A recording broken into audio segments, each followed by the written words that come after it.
We begin the news at this hour in West Africa, where Nigeria's Supreme Court has overturned the decision of the lower court that sacked the governors of Kano and Plateau State and also affirmed the victory of governors of Zamfara, Lagos and Bauchi State. The judgments have been received with mixed reaction by supporters and the political opponents in Abuja and their home state. Marvelous Obomanu was on ground at the court and now reports.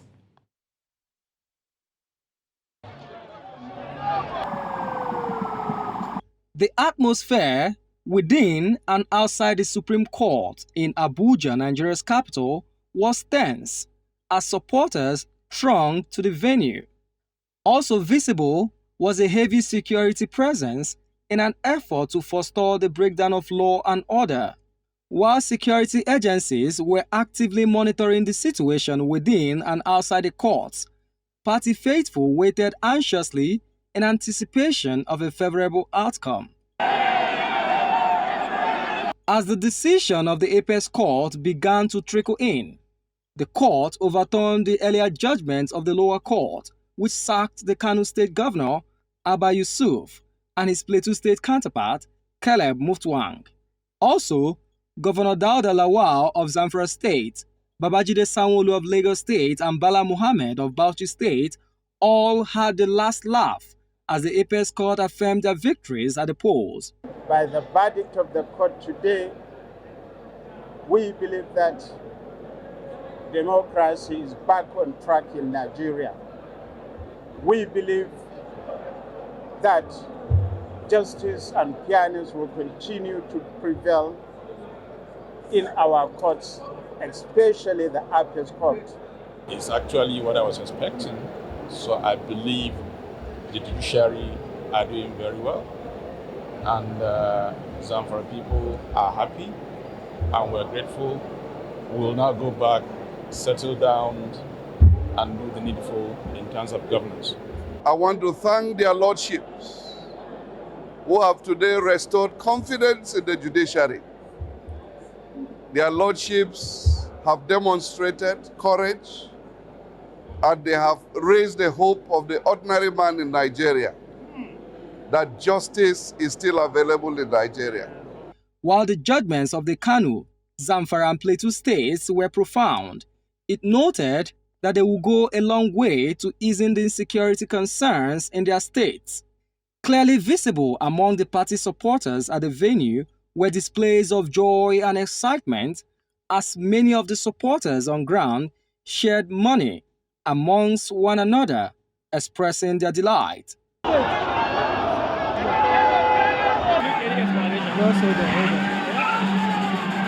We are very happy today for the victory because they have really done well. They have done the right thing.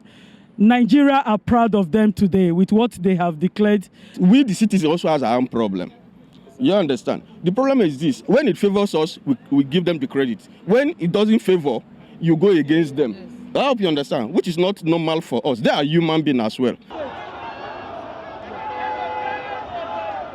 It is a moment of joy and celebration for party supporters as the Supreme Court had laid all the governorship election disputes to rest.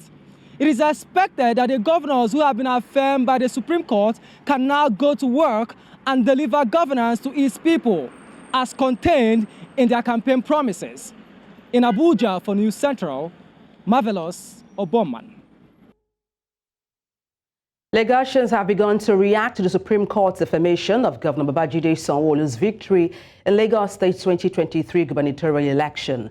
A panel of justices dismissed separate appeals filed by the PDP and Labour Party, who argued Sanwo-Olu's nomination was invalid as his running mate, Obafemi Hamzat, holds dual Nigerian and U.S. citizenship and was thus ineligible.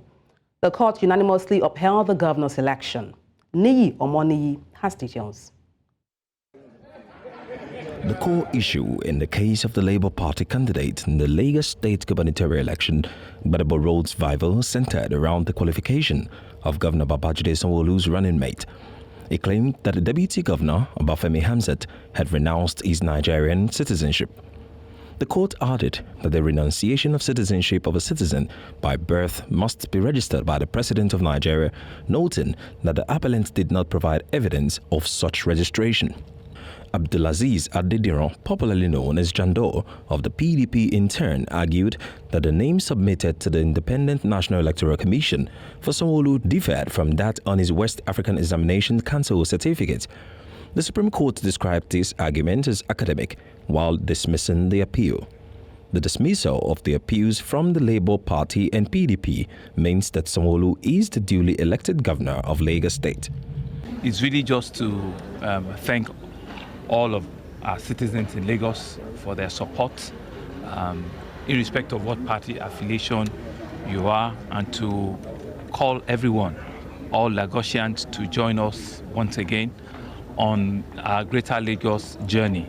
A cross-section of Lagosians surveyed indicated that many were not surprised by the Supreme Court's decision. He has no choice but to give up on the case. Adebola has no choice. Mr. Adebola has no choice but to give up on the case.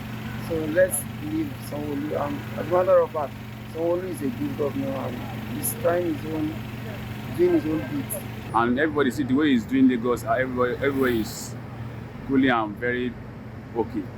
So to me, I don't have any problem. He's a great man. As long as he has entered, let him do what he's supposed to do to make us have confidence on him, especially the youth. The youth are lacking a lot of things.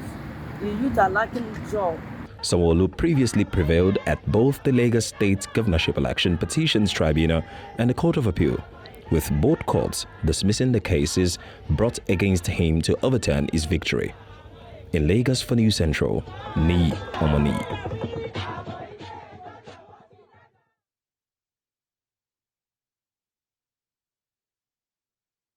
In Abia State, Governor Alex Oti has extended a hand of fellowship to the opposition following the affirmation of his election by the Apex Court. Also, some citizens of the state have reacted to the Supreme Court's judgment and advised the governor to carry on with more development projects around the state. Chinwe Ugele reports. It was just a normal day in Umuahia, the Abia State capital, though with lots of anticipation depending on which side people belonged. Governor Alex Oti said all distractions are out of his way and therefore would work effectively to place the state where it should be. We also want to thank the Abia people who have stood solidly behind us since we took the principled stand of running to rescue Abia State from decay and dilapidation. The lower courts had earlier declared Oti winner of the March 18, 2023 gubernatorial election and may have informed the indifference shown by many for the Supreme Court's judgment. The result is what we expected. It's the will of the people. We all voted for him, and we appreciate the judges for saying and delivering the right judgment. When he started, he gave us a manifesto as the governor of the state. We are believing God that God will enable him to achieve his aim. That's our expectation. The Supreme Court today have told them that this man won the election and have won it. The governor will take Abia State to the next level, as I can see, because the man started with a good hand. While the state party chairman of the Labour Party, Mr. C.K. Igara, expressed joy at the victory, he also enjoined other contenders to unite for the common good of the state. Our major contention is to develop Abia. I don't think there is any other thing we are contending about. All of us are talking about how to better Abia. Now that God has given the mandate to Dr. Alex Oti, I invite all the opposition, the PDP, the APC, the ABGA, all other parties. I invite them to come and join us because this is time for governance. However, there were no officials or members of the opposition parties of the People's Democratic Party and the All Progressives Congress present at the state headquarters to react to the judgment. With the affirmation of the election of Governor Alex Oti as the duly elected governor of Abia State, all litigations and petitions are now over, and it is time for the governor to concentrate to deliver dividends of democracy to the citizens of Abia State. In Umuahia from Central, Chinwe Ugele. In Plateau State, supporters of the People's Democratic Party on Friday took to the streets to celebrate the victory of Caleb Mutfwang as the governor of the state. And this followed the judgment served by the Supreme Court ruling earlier in Abuja, upholding the election of Governor Caleb Mutfwang at the 2023 general elections. Chizoba Anonwe in Jos tells us more.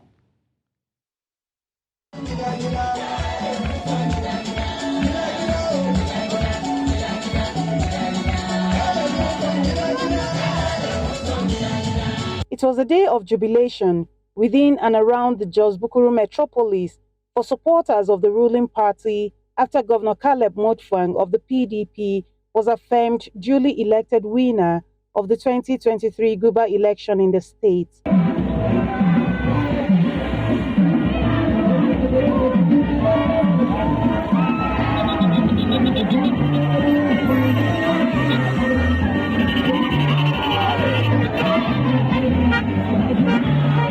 Shortly before the judgment was served, some residents of Plateau spoke on their expectation from the Apex Court. My expectation today, may the will of God prevail and may Plateau come to unity, irrespective of whether PDP or APC.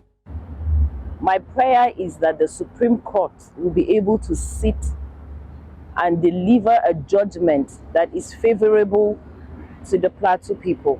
I want them to look into that case very, very well and shift away from technicality, and so that the Plateau people and Nigerians will still have hope on the judiciary.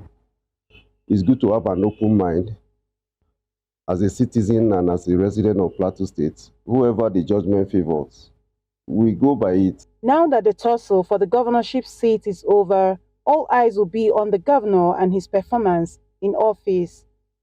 It is said that if you are on a journey, don't bother about the dogs that are backing, because if you keep looking back, you may not reach your destination. We have passed that level now. We should forgive and move Plateau forward. What is critical is Plateau. What the people are waiting for is what he will deliver. It is what he will do from now henceforth that will justify the confidence that the people had in him. Security operatives also embarked on a show of force to prevent any possible breakdown of law and order in the state.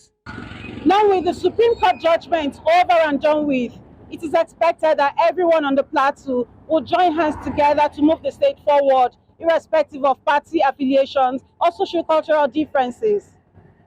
In Jos for News Central, I am Chizoba Anonwe. In Kano State, while jubilations were witnessed on Friday on the streets as the Supreme Court confirmed the victory of Governor Abba Yusuf, dismissing an earlier Court of Appeal judgment which handed the victory to Yusuf Gowon of the All Progressives Congress. Young and old residents took to the streets in celebration, expressing joy at the decision of the Apex Court. Amadin Uyi reports. The day started with a tense atmosphere in the ancient city of Kano. Security operatives were seen at major streets in the state capital and around the government house, hoping to arrest any breakdown of law and order if troublemakers try to take advantage of the situation. Governor Abba Yusuf is having his election being challenged by the All Progressives Congress governorship candidate, Yusuf Gowon, who emerged as the first runner-up in the poll. The appeal court had earlier declared Gowon the winner of the polls after deducting votes from Yusuf, claiming they were not certified ballot papers for the election. However, supporters of Yusuf, faithful to the Kwankwasia movement, say they hope the decision will be overturned. Expecting the result from the spring court, and for sure, inshallah, Kwankwasia will emerge the winner. We are all here. If you can see Kano State now, everybody is happy and joyful. We are here to tell people that we know we have a good result before and we're going to have it today, inshallah. The seat belongs to Abba Kabir Yusuf. He won his election fervently, not undisputed. So what else do you think we can say? I'm expecting the judge to side Abba, go back and continue your work. That is all we need from there. as the judgment began to trickle in. The apex court in faraway Abuja maintained that Yusuf was the valid winner of the poll and retains his seat as governor. This sparked a frenzy of excitement in the ancient city of Kano as supporters took to the streets to express their joy.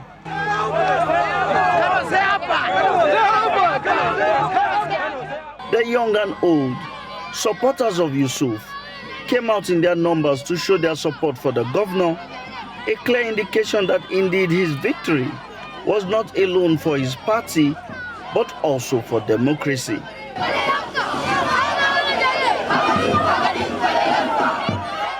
I don't know to where I start. We thank God. Allah mungo dema. Allah, we thank God. Thank you. God bless Abba. God bless Konkwasiya Amana. We are happy today. We are happy. Congratulations, Abba Kabir Yusuf. Congratulations to Kano State people. Congratulations to Nigerians. Alhamdulillah, Abba Zamadaram Dam. With a long wait for the judgment of the apex court now finally over, it is hoped that governance can kickstart in Kano, with residents benefiting from the dividends of democracy. From Abuja, Amadin Uyi, reporting for News Central. And earlier, Mande Ubani, a legal practitioner, joined us to unpack these latest developments.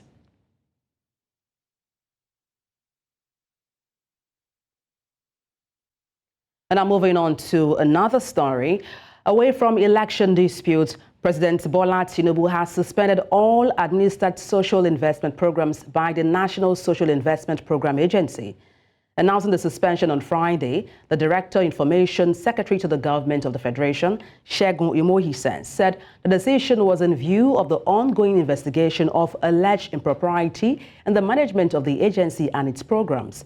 All 4 programs administered by NCPA, including N-Power Program, Conditional Cash Transfer Program, Government Enterprise and Empowerment Program, and Homegrown School Feeding Program, have been suspended for a period of 6 weeks in the first instance. The President also constituted a ministerial panel to conduct a thorough review of the agency's operations to recommend necessary reforms of the NCPA. The Progressive Governors Forum has hailed Nigeria's President Bola Tinubu's effort at tackling insecurity. And during the visits to the President on Friday, the Forum, an umbrella body for the governors elected under the All Progressives Congress, commended the Nigerian leader for combating insecurity.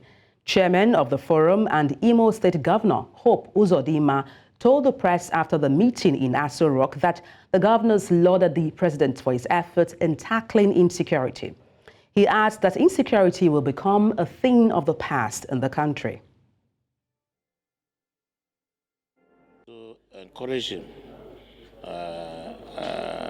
as a result of the insecurity in the country, acknowledge his efforts, commend him for doing so well, and also encourage him to continue so that insecurity will become a thing of the past in the country, and also do more interventions to alleviate the current situation in the country, occasioned by some of the policies that are meant to bring reforms.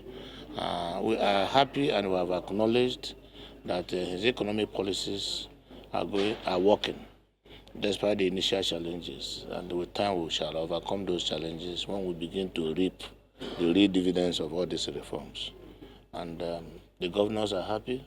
We will be committed to supporting our president as his ambassadors at the sub-national level, and also be committed to marketing his policies to the grassroots. You're watching News Central Now. Let's take a short break. Stay with us.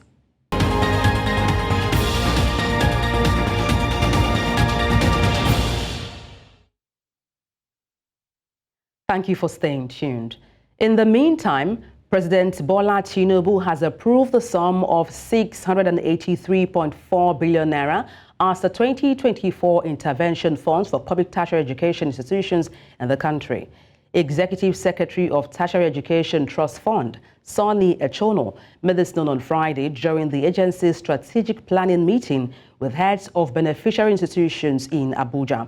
Echono says from the total, 90.7% was budgeted for direct disbursement and 8.94% for some designated special project. A stabilization of 2.27% was allowed to enable the fund respond to emerging issues. He adds that each university shall get for the year 2024 intervention cycle the total sum of 1.9 billion naira, each polytechnic 1.16 billion naira, while each college of education shall get 1.39 billion naira. The Nigerian government aims to generate approximately 35 billion naira for the Ajaokuta light steel mill by tapping into the local financial market. Minister of Steel Development, Taiwo Audu, made this known following a meeting with the President, Bola Tinubu. He elaborated that the mill's focus would be on producing iron rods for the administration's road constructive initiative, with the primary objective of generating thousands of jobs in the country.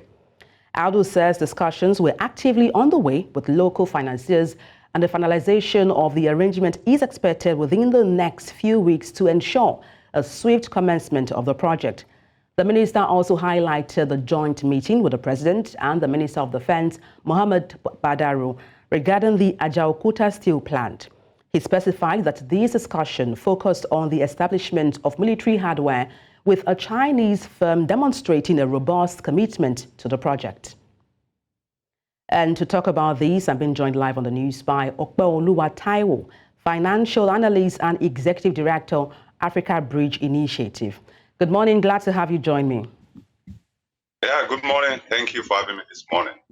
All right. Do you think this plan to finance the Ajaokuta steel mill through the local financial market is feasible? All right. Financing any project for federal government is visible process. Then also depends on where is the money coming from. Is it liquidity or the financing? Is it equity financing? Is it direct financing? Is it local investors? Is it foreign direct investment or local investment?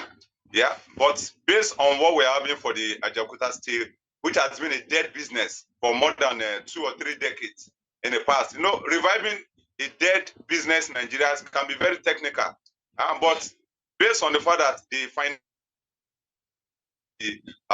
from a local investor, I believe the security around the financing will be much more seamless for us to have a robust economy. And that will also have a much more job providing for the youth and millions of Nigerian youth. So it's something that is very visible for Nigeria to look into for 2024. But then what are the potential benefits of generating 35 billion naira from the local financial markets to fund the Ajaokuta steel mill? I'm looking at how this could possibly impact the local economy. Now, when we're having 35 billion,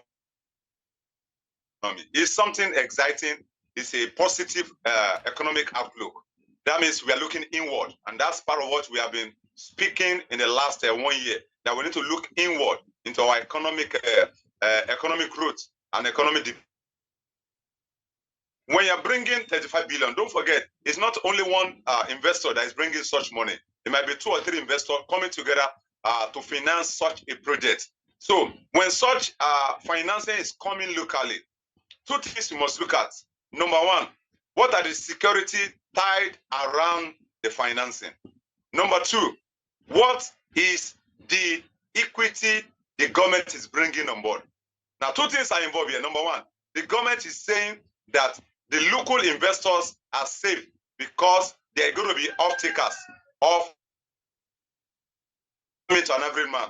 That means that if we are having, like, let's say 1,000 tons of iron every day, the new Chinese construction company that is coming up to take over so many projects in Nigeria, they will be purchasing their goods directly from Ajaokuta State instead of importing iron. So that's a good market for us to look at. So it's going to be a win-win market, both for the investor, both for Nigeria, and also for the consumers. So I believe it's going to be a good business, but we must also be intentional. We must also change the narrative and ensure that the local investor must not be disappointed, because this has always been the bane of an average SME in Nigeria. Lack of trust on the part of government. So the government must change the narrative. This must be a sustainable project for Nigeria economy to grow in year 2024. All right, let's talk employment now. What kind of job opportunities could these investments likely create for Nigerians? All right, while we're talking about the steel market, the steel market is a very large. There are a lot of supply chain in the steel market. There's production, there's distribution.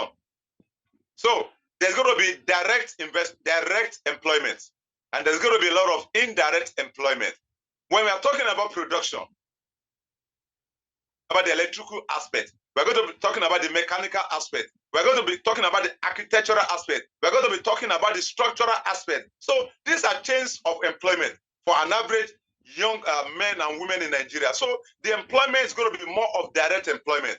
And after the direct employment, the next thing we look at the supply chain from the market, from the manufacturer going into the market.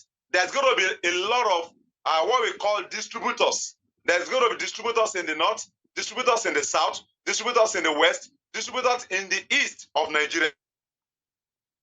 Supply chain is going to create thousands and millions of indirect jobs. And that means that there's going to be a lot of revenue for the government, because all these SMEs, they're going to be part of the supply chain. They're going to be paying their taxes. The state government will go to generate revenue.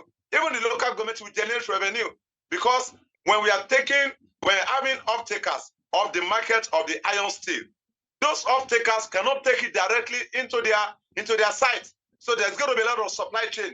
There's going to be some distributors that will be going into the market to get the need of the market. So the consumers are going to be smiling, because the price of these commodities will be relatively cheap. Why? Because the raw materials is coming locally. And so it's going to be win-win market for both the employer and both the labor market. So the youth will be able to smile in 2024 economy. I hear you, Mr. Taiwo, but then how does this initiative fit into the broader economic strategy of the Nigerian government? Do you think it aligns thoroughly with other policies or plans? When we look at the Renew Hope agenda of Mr. President, you look at one of the major factors in this Renew Hope agenda of Mr. President is revenue generation. Because as of now, we must not deceive ourselves. What we are practicing is what we call the capital. And the capitalist economy, the first key index is revenue generation. So there's going to be a lot of revenue generation from this steel market. And don't forget, the steel market is a very viable market for Nigeria. Even though it has been a dead market, but it's still a very viable market in Nigeria. Why? We're having so many road construction. Talking about the 4th Mainland Bridge in Lagos. Talking about the 2nd Niger Bridge. So you can see that it's a massive market for Nigeria economy. So the market is going to generate revenue for the local government. It's going to generate revenue for the state government. It's going to generate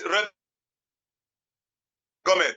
And don't forget also, it's going to impact on the security challenge of Nigeria. Because by the time you're going to be moving the steel iron from one state to another, a lot of security apparatus will be provided. So you can see it's going to be positive margin on the Nigerian economy.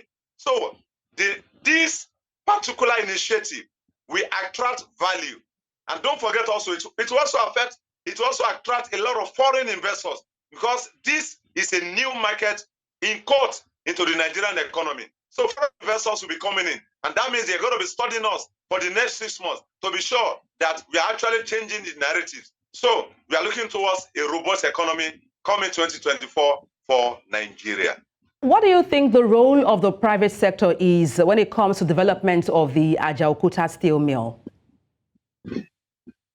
Now, for the Ajaokuta steel mill, the private sector will have a critical role to play, especially the financing angle. This initiative by government, we must take note of that. This initiative will be critically driven by the private stakeholders, the private economy, that is the capitalists. We're talking about the commercial banks, we talk about the finance and investment outfit, all our billionaires coming on board. to make sure that this is going to be a sustainable economy. So driving this initiative will be done by the private sector. So the government, like I usually say, the government must have a solid economic engagement with the private sector. This initiative will be driven by the private sector. So the private sector are the engine room of this particular government. So the government has no choice than to have a bait for the private sector. So this particular initiative might be a 70-30 initiative for the federal government. That is the private % of the initiative, while the government sits on the 30% to make sure that the economy is safe, both the internal business environment and the external business environment. So, one last question for you, Opeoluwa. What potential obstacles do you see in carrying out this initiative? Just in 30 seconds. So for this particular initiative, there is no business initiative without challenges. We must understand that. And the first obstacle we'll be looking at the security challenge. Our security challenge. Number one, security challenge. Number two is the currency of trust, especially on the part of governments. Number three is what we call the community engagement on the part of the people. Because in the past, we've been seeing vandalization from Nigerian citizens. So the government must secure this particular initiative. So the security is going to be number one obstacle. Security and the military security. So this security challenge might be a big obstacle, but I can assure you, with the new military apparatus on board in Nigeria, the obstacle will be a surmountable obstacle. And so that's the most we can take. Opeoluwa Taiwo, thank you so much for your time on the news. Opeoluwa Taiwo, Financial Analyst. Thank you once again. Thank you for having me this morning. And let's quickly turn attention to health matters.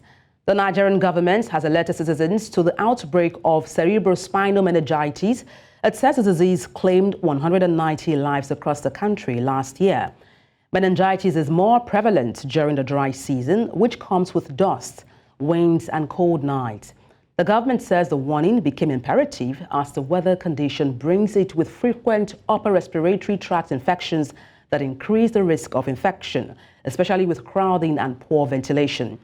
Director General, Nigeria's Center for Disease Control and Prevention, Ifedayo Adetifa, says in 2022 and 2023 statistics showed Nigeria recorded more than 2,700 suspected cases and over 300 confirmed meningitis cases, with 190 deaths across 140 local government areas in 30 states, including the Federal Capital Territory, FCT. The World Health Organization says Cape Verde has become the third African nation to be declared malaria-free, even as the disease continues to kill hundreds of thousands of people on the continent.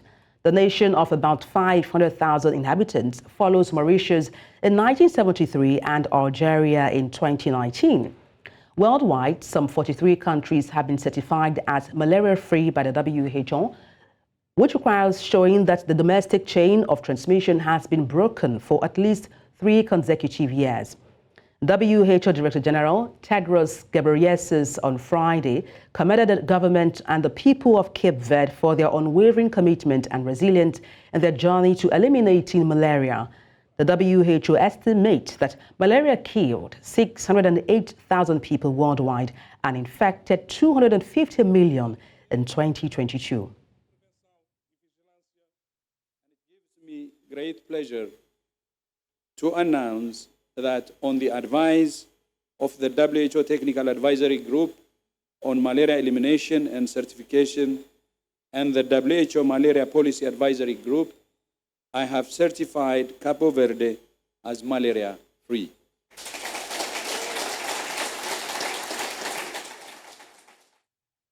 Staying in West Africa, Benin Republic's President Patrice Talon says he wants to promote voodoo to local and international tourists, and Talon adds that this is in a bid to boost the economy, including highlighting an annual festival dedicated to the practice, which already attracts hundreds of followers and tourists. He was speaking during a press conference in Cotonou. Voodoo, the indigenous religion which worships natural spirits and reveres ancestors, is known locally as Vodun. Nous avons dit que pour le rayonnement du Bénin, pour le développement, pour tout, ce serait bien de reprendre corps dans notre propre identité et de révéler d'abord à nous-mêmes les valeurs du vaudou sans compromettre la foi des uns et des autres. D'ailleurs, le vaudou ne convertit pas. Ce n'est pas une religion qui est expansionniste qui convertit. On adhère au vaudou quand on fait la démarche soi-même. Nous avons dit que le vaudou a pour nous d'un intérêt aussi économique, puisque le tourisme est un secteur d'activité important. Aujourd'hui, le monde va davantage vers tout ce qui est consommation de tourisme, et c'est un pan à saisir. And coming up, Burundi closes Rwanda border a new row over rebels. We'll bring you details of these and more when we return. Stay with us.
News Central now continues in Central Africa, where Burundi has closed its borders with Rwanda nearly 2 weeks after accusing its neighbor of supporting rebels who carried out attacks on its soil. Burundi says the Red Tabara group staged an attack on December 22nd near the border with the Democratic Republic of Congo, killing 20 people, including women and children. President Evariste Ndayishimiye has since accused Rwanda of backing the rebels, a claim denied by the Rwanda government. Kigali says it regrets the unilateral closure of the border by Burundi. J'étais en vacances ici au Rwanda. Le fait qu'on a bloqué les frontières, ça va me perturber parce que mes études peuvent être arrêtées par ici. Gerayo gutese byanse ngoma honzogwe ku kirari hari ibindi twahahiranaga hagati yacu hakaba ibiva mu Rwanda bijya i Burundi kandi ni byinshi, hakaba n'ibiva i Burundi biza mu Rwanda. Urumva ko imihahirane irahagaze, imigenderane irahagaze. Urumva ko ari ingaruka nyinshi cyane, ntabwo tubyishimiye. Israel says South Africa has distorted the truth in its case at the International Court of Justice, where it is accusing Israel of genocide.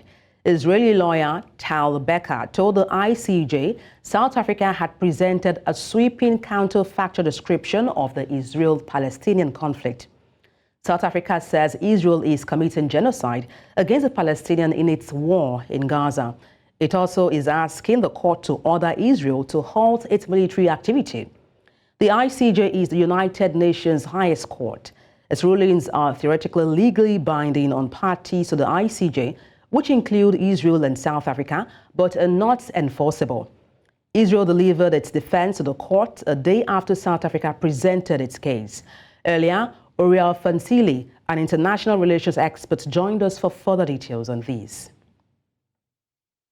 Is a decision involving Chile and Bolivia, two South American countries, and Bolivia's access to the ocean. The International Court of Justice issued a decision about 6 years ago, understanding that Chile was not legally obliged to negotiate with Bolivia, for example. I don't believe personally that it can lead to a resolution for one main reason, that the International Court of Justice doesn't have the power to force Israel to comply with its final decision. It will depend on the state of Israel, which should not reduce the attacks. The only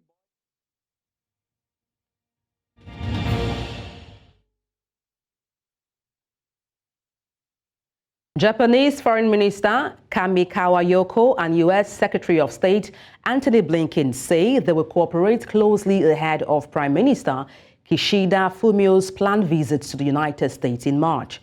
The pair held talks in Washington on Friday. Blinken expressed sympathy to the people affected by a recent powerful earthquake in central Japan and a fatal collision in Tokyo's Haneda Airport. He also said the U.S. government is ready to offer any assistance. Kamikawa said the world is at a turning point and the Japan-U.S. alliance is more important than ever. Our alliance, the alliance between Japan and the United States, is truly the cornerstone of peace, security, and prosperity in the Indo-Pacific. But I think what we've seen in recent years, but especially over the last couple of years, is an alliance that has reached new heights, where we are working together not only on a bilateral basis, not only on a regional basis, but genuinely on a global basis. And this partnership for the United States is absolutely critical and deeply valued. We know Japan has been there for us in difficult moments. We are there for Japan, and we're there together. A court in Vietnam has jailed 2 former cabinet ministers and found dozens of officials guilty of bribery and mismanagement for their roles in a coronavirus test kit scandal. A former health minister, Nguyen Than Long, was sentenced to 18 years in prison for taking bribes worth $2.25 million, while Chu Ngoc An, former science and technology minister, was jailed for 3 years for mismanagement. At the heart of the scandal was a private medical firm called Viet, a technology corp which was accused of colluding with officials to produce coronavirus test kits for the state health system that were sold at inflated prices. And now for business stories, Perpetual Fasamid Peter has details.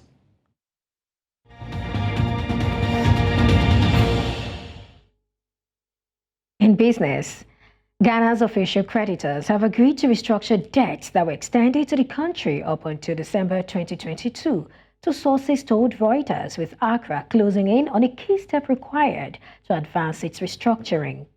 A deal between Ghana and its official creditors would pave the way for the Executive Board of the International Monetary Fund, IMF, to approve the disbursement of $600 million under its $3 billion bailout program. Discussions over the cut-off date, the date after which new loans signed with bilateral creditors will not be restructured, had recently emerged as a stumbling block to an agreement. Bilateral lenders, including China and France, who co-chair the Official Creditor Committee, OCC, hold around a quarter of Ghana's $20 billion external debt earmarked for restructuring. Ghana still needs to formally accept the proposal. One of the sources said the OCC plan foresaw no reduction to principal and interest rates overall, but that Ghana would not pay either for the next 4 years, with payments set to resume thereafter. And in South Africa, Eskom has warned South Africans to prepare for a full weekend of power cuts. The utility said Stage 3 load shedding would be implemented at 4 p.m. on Friday after 6 generation units went offline. This will be followed by Stage 3 load shedding from 5 a.m. on Saturday till 4 p.m. when Stage 4 load shedding will be implemented. Eskom further said this pattern will continue until Sunday, when the utility will share a further update for the week ahead. The Ugandan National Bureau of Standards, UNBS, will now certify all farm produce entering South Sudan from and through Uganda in a bid to combat high levels of aflatoxins, according to officials. The decision was reached during a one-day meeting between the South Sudan National Bureau of Standards, SSNBS, and the Ugandan National Bureau of Standards in Nimule. According to the U.S. National Cancer Institute, aflatoxins are a family of toxins produced by certain fungi that are found on crops such as maize, peanuts, cottonseed, and tree nuts, among others. The Nimule meeting aimed to address the maize row that had threatened to ruin border trade between the two countries. President William Ruto is expected to launch a power substation on Saturday, January 13th, and issue Special Economic Zone enterprise licenses to 6 investors at the Naivasha Special Economic Zone SEZ, which will immediately open up job opportunities for over 3,000 Kenyans. State Department for Investment Promotion Principal Secretary Abubakar Hassan said the Naivasha SEZ sends a clear message that the country is open for business. According to the government, the Naivasha Special Economic Zone will create over 100,000 jobs when fully operational, as it extends preferential terms to investors at the facility and other similar installations. And that's our offering on Business at this hour. Thank you for watching. I am Perpetua Fasami Peter. The news continues shortly.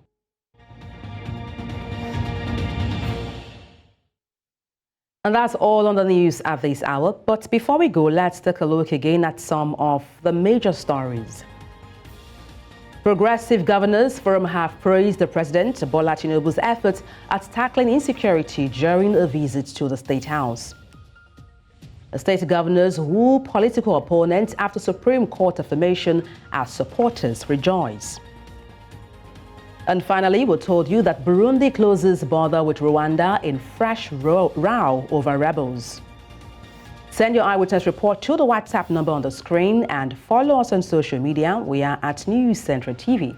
You can watch us live on DSTV, channel 422, Star Times channel 274, Avo TV, and YouTube. Many thanks for watching. I am Adebola Adedugba.